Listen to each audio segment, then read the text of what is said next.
Hello, traders. FX Pip Collector here. Today is Wednesday, November 13th, and I'm going to be analyzing the US dollar yen, starting on the monthly, working my way all the way down to the 1 hour time frame for the full top-down analysis. But don't forget to check out my website, fxpipcollector.com, if you'd like to get access to my swing trade setups, my daily members-only live streams on Zoom, and my 34 video trading course are included for only $30 per month. So anyways, on the dollar again, like I've been saying, I mean, it looks like it should either be an A, B, C to the 5 waves up, or possibly it's a 1, 2, 3, which would keep on going down looking like this.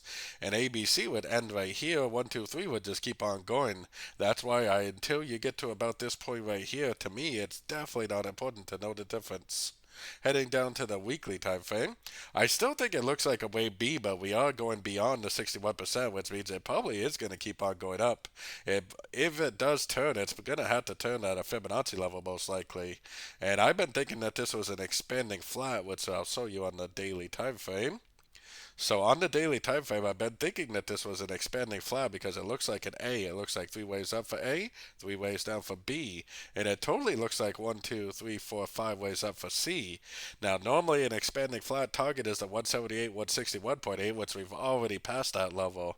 The second target is the 278, 261.8, which is way up here, right around the 161 to 159 area.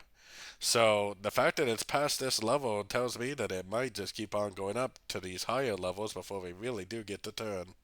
So taking it down to the 4 hour time frame, the trend is definitely our friend, so we definitely should be looking for longs. We were suspecting that this move down was a wave 5 and that it was going to break structure, but it never did break structure. Made a higher low, made a higher low, and just kept on trending up. As always, the trend is your friend, and until you actually got that break of structure, you should have been looking for longs in a uptrend. My new structure level is right here because that's the new swing higher high before we got a higher low before we made a new higher high.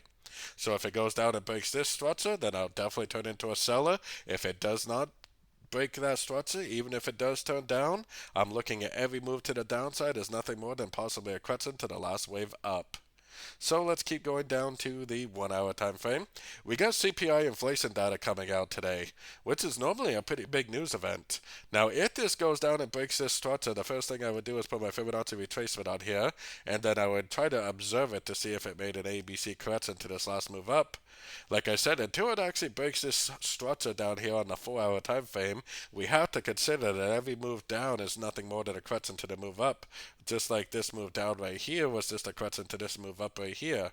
So until we get that significant break of structure, we don't know that this is a reversal.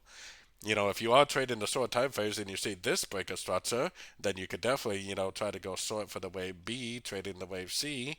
And then if you're lucky, it turns into a wave 3 and goes down and breaks this structure. But like I said, for now, we definitely need to look at any moves we see to the downside as possibly nothing beyond a crescent to the last wave up. So don't forget to join my free Discord channel, which is linked down here in the corner. And as always, thank you and happy trading.